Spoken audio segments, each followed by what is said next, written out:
Hello guys, കുറേ ദിവസമായി videos ഒക്കെ ഇട്ടിട്ട്. ഫസ്റ്റ് ഓഫ് ഓൾ എല്ലാവർക്കും ഈദ് മുബാറക്. ഇന്ന് നമ്മുടെ ഈദിന്റെ തലേന്നുള്ളൊരു ചെറിയ വീഡിയോ ആണ് നമ്മുടെ ഫാമിലിന്റെ കൂടെ ഉള്ളത്. അപ്പൊ എല്ലാവർക്കും ഞങ്ങളുടെ വക ഈദ് മുബാറക്. നമ്മുടെ പെരുന്നാളിന്റെ തലേ ദിവസം ഒരു ദുഃഖം ഉണ്ടാവും, ഒരു സന്തോഷം ഉണ്ടാവും എല്ലാവരുടെ മനസ്സിലും. നോമ്പ് കഴിഞ്ഞല്ലോ എന്നുള്ള ദുഃഖം എല്ലാവരുടെ മനസ്സിലും ഉണ്ടാവും, എന്നാൽ പെരുന്നാൾ ആയല്ലോ എന്നുള്ള സന്തോഷം എല്ലാവരുടെ മനസ്സിലുണ്ടാവും. അതേപോലെ തന്നെ നമ്മുടെ തലേ ദിവസം നമ്മുടെ ഫാമിലി ആയിട്ട് ഇങ്ങനെ അടിച്ചു പൊളിക്കലാണ്.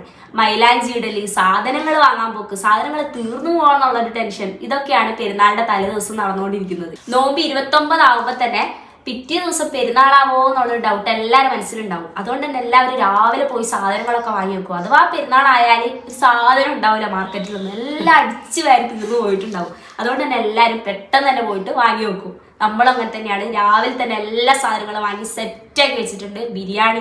ബിരിയാണിക്കുള്ളതും അതേപോലെ ചിക്കനും ബീഫും എല്ലാം വാങ്ങി സെറ്റാക്കി വെച്ചിട്ടുണ്ട്.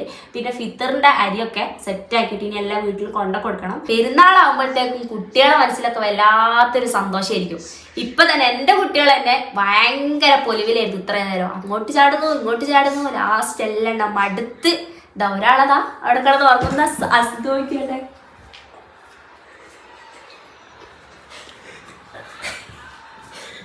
വെല്ലുവിളിച്ചിട്ടാണെങ്കിലും കുട്ടി അതിൽ ഉറങ്ങിയിട്ടൊരു സമാധാനം ഇല്ല, അതുകൊണ്ട് എടുത്തു പിടിച്ചിട്ടുണ്ട്.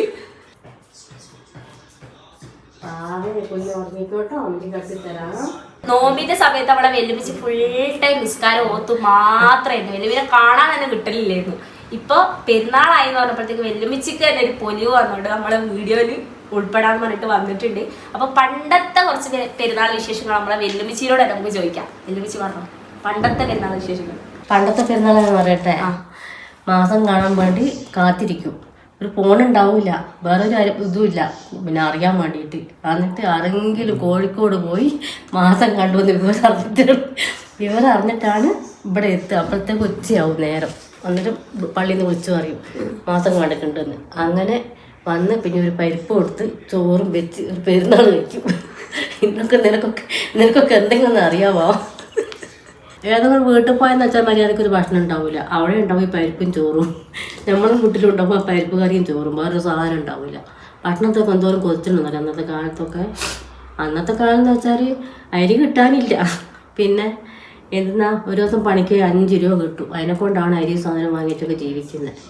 അങ്ങനെ ഒരു ജീവിതകാലം കഴിഞ്ഞു പോയായിരുന്നു. ഇപ്പം അൽഹംദുലില്ലാ എല്ലാം കൊണ്ടും എല്ലാ മക്കൾക്ക് സുഖമായിട്ട് തിന്നാനുണ്ട്, കുടിക്കാനുണ്ട്, ഉടുക്കാനുണ്ട്, ഇടാനുണ്ട്, ഒക്കെ ഉണ്ട്. ഇതൊന്നും പറഞ്ഞ ഇപ്പോഴത്തെ മക്കൾക്ക് മനസ്സിലാവില്ല. അങ്ങനെ നമ്മുടെ വെല്ലുമിച്ചിന്റെ പെരുന്നാൾ വിശേഷങ്ങൾ ഇങ്ങനെയൊക്കെ ആയിരുന്നു. ഇനി നമ്മളെ മൂത്തുവിന്റെ വിശേഷങ്ങൾ കേൾക്കാം. മൂത്തു വെല്ലുമിച്ചിന്റെ മോളാണ് കേട്ടോ. എൻ്റെ മൂത്ത മോളാണ് ഈ ഇരിക്കുന്നത്. എൻ്റെ ചെറുപ്പകാലത്തെ പെരുന്നാൾ എന്ന് പറഞ്ഞിട്ടുണ്ടെങ്കിൽ രാവിലെ മുതൽ വീട്ടിൽ നിന്ന് അങ്ങോട്ട് ഇറങ്ങും. വീട്ടിൽ നിന്ന് ഇറങ്ങിയാൽ നമ്മൾ കൂട്ടുകാരികളെല്ലാം കൂടെ കൂടിയിട്ട് മൊത്തത്തിൽ ഇങ്ങനെ എല്ലാ വീട്ടിൽ കൂടെ ഇങ്ങനെ കയറി നടക്കും. എന്നിട്ട് എല്ലാ വീട്ടിൽ നിന്ന് ഒരേ അപ്പം തരും. ആ അപ്പം വാങ്ങിയിട്ട് ഞങ്ങളിങ്ങനെ എല്ലാ വീട്ടിൽ കൂടെ ഇങ്ങനെ നടക്കലാണ് പണി. പിന്നെ അപ്പോൾ ഡ്രസ്സൊന്നും ഉണ്ടാവില്ല, പഴയ ഡ്രസ്സൊക്കെ ആയിരിക്കും. അതെല്ലാം അലക്കി തേച്ചിട്ടൊക്കെയാണ് ഇട്ടിട്ട് നടക്കുന്നത്. എനിക്ക് 3 പെൺമക്കളായിരുന്നു. എൻ്റെ മൂത്ത മോളാണ് ഇരിക്കുന്നത്. ഇതിൻ്റെ ഇളയിൽ 2 പെൺമക്കളായിരുന്നു. ഇളയ മോള് തെസ്നിൻ്റെ ഉമ്മിച്ചാണ്. അതിനെ പ്രസവിച്ചിട്ട് 28 ദിവസമായപ്പോഴാണ് വേറെ വാപ്പ പോയത്. വാപ്പ പോയിന്ന് ഉമ്മ പറഞ്ഞത്. വാപ്പ പോയതെന്ന് വെച്ചാൽ ഞങ്ങളെ ഉപേക്ഷിച്ചിട്ട് പോയതാണ്. കാരണം എന്ന് വെച്ചിട്ടുണ്ടെങ്കിൽ ഞങ്ങൾ 3 പെൺകുട്ടികളായതുകൊണ്ട് വാപ്പാക്ക് ഇളയ മോളെ പ്രസവിച്ചതിന് ശേഷം ഭയങ്കര ടെൻഷനായിരുന്നു.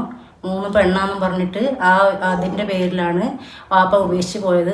വാപ്പ പോയതിന് ശേഷം യാതൊരു വിവരമില്ല. കുറേ അന്വേഷിച്ചു, പക്ഷെ ഞങ്ങൾക്ക് യാതൊരു വിവരം കിട്ടിയിട്ടില്ല എവിടെയാണെന്നുള്ളത്. അതിനുശേഷം എൻ്റെ ഉമ്മ ഞങ്ങളെ ഒരുപാട് കഷ്ടപ്പെട്ടാണ് വളർത്തിയിട്ടാണ് ഈ നിലയിൽ എത്തിച്ചത്. അങ്ങനെ ഞങ്ങൾ കുറേ വാപ്പാനെ പറ്റി അന്വേഷിച്ചപ്പോൾ പിന്നീട് അറിഞ്ഞ് വാപ്പ ബാംഗ്ലൂർ പോയിട്ട് വേറൊരു കല്യാണം കഴിച്ചിട്ട് കഴിയുന്നുണ്ടെന്ന് അറിഞ്ഞ് ഞങ്ങൾ. പിന്നെ ഞങ്ങൾ ആ ഭാഗം നോക്കിയിട്ടില്ല. പണ്ടുള്ള ആൾക്കാരൊക്കെ അങ്ങനെ തന്നെയാണ്. ഒന്ന് കല്യാണം കഴിച്ച് 2 മക്കളും 3 മക്കളൊക്കെ ആകുമ്പോൾ അവർ വേറെ അടുത്ത കല്യാണം കഴിക്കാൻ വേണ്ടിയിട്ട് അവർ പോകും. അവരങ്ങനെയാണ്, അവരുടെ ചോയ്സ് അങ്ങനെയായിരുന്നു പണ്ട്. പണ്ടത്തെ പെരുന്നാളെന്ന് വെച്ചാൽ പിന്നെ ഇവർക്ക് വാപ്പയൊന്നും ഇല്ലാത്തതുകൊണ്ട് ഒരുപാട് കഷ്ടപ്പെട്ടിരുന്നു. ഞാൻ ഇവരെ പെരുന്നാളിൻ്റെ ഒന്നും ആഘോഷമൊന്നും ഇല്ലായിരുന്നു. അങ്ങനെ കഴിച്ചു കൂട്ടും. പെരുന്നാളും നോമ്പൊക്കെ അങ്ങനെ കഴിക്കുമെന്ന് മാത്രമേ ഉള്ളൂ. അല്ലാഹു അക്ബർ, അല്ലാഹു അക്ബർ, അല്ലാഹു അക്ബർ. ലാ ഇലാഹ ഇല്ലല്ലാഹു അല്ലാഹു അക്ബർ. ഇനി നമുക്ക് നമ്മുടെ മൈലാഞ്ചി ഇടൽ ചടങ്ങിലേക്ക് കിടക്കാം. അവിടെ വെല്ലുമിച്ചിക്ക് ഇട്ട് കൊടുക്കാൻ പോകുന്നതാണ്. ഈ മൈലാഞ്ചി എന്ന് പറയുന്നത് പെരുന്നാളിന്റെ ഒരു വികാര സാധനമാണ് കേട്ടാ. അപ്പൊ നമ്മള് മൈലാഞ്ചി ഇടാൻ പോകുന്നതാണ്. ഹെവിയല്ലടാ, ഇവിടെ നല്ല വിറ്റാലല്ലോ. പണ്ടത്തെ ഡിസൈൻ ഇട്ടാലോ. വെല്ലുമിച്ചിക്ക് മൈലാഞ്ചി ഇട്ട് കൊടുക്കാം. ഒരു പാട്ട് പാടുവല്ലോ. റമളാൻ മാസ നിലാവേ റഹ്മത്തിൻ കനിമലരേ, റമളാൻ മാസ നിലാവേ റഹ്മത്തിൻ കനിമലരേ, മനസ്സിന്റെ മധുവേകി വഹിയിൽ പൊൻകുട ചൂടി ഹൃദയത്തിൽ നിന്നും മേഘനായി. ഈ പാട്ട് നമ്മളെ മൂത്താപ്പ പാടിയതാണ് കേട്ടോ. നമ്മളെ മൂത്താപ്പ നന്നായിട്ട് പാട്ട് എഴുതും, പാട്ട് പാടും. അതുപോലെ മൂത്താപ്പൻ്റെ മക്കളൊക്കെ നല്ലോണം പാട്ട് പാടും കേട്ടോ. ഞാൻ പിന്നെ പാട്ടൊന്നും പാടില്ല, പിന്നെ വെറുതെ ഈ വീഡിയോയ്ക്ക് വേണ്ടിയിട്ടൊരു പാട്ട് പാടിയതാണ്. അത് തെറ്റ് എന്തായാലും ഉണ്ടാവും അതിൽ.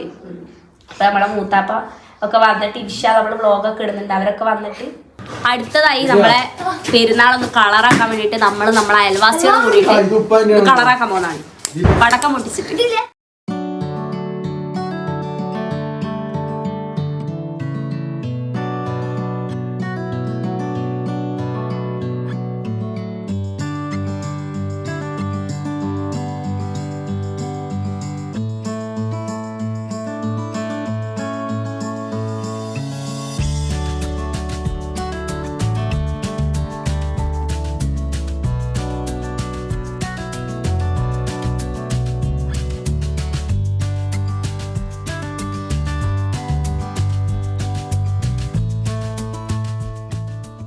അപ്പൊ ഇന്ന് നമ്മുടെ പെരുന്നാൾ തലേ ദിവസത്തെ വ്ളോഗ് ഇവിടെ വൈൻഡപ്പ് ചെയ്യാൻ സമയമായിട്ടുണ്ട്.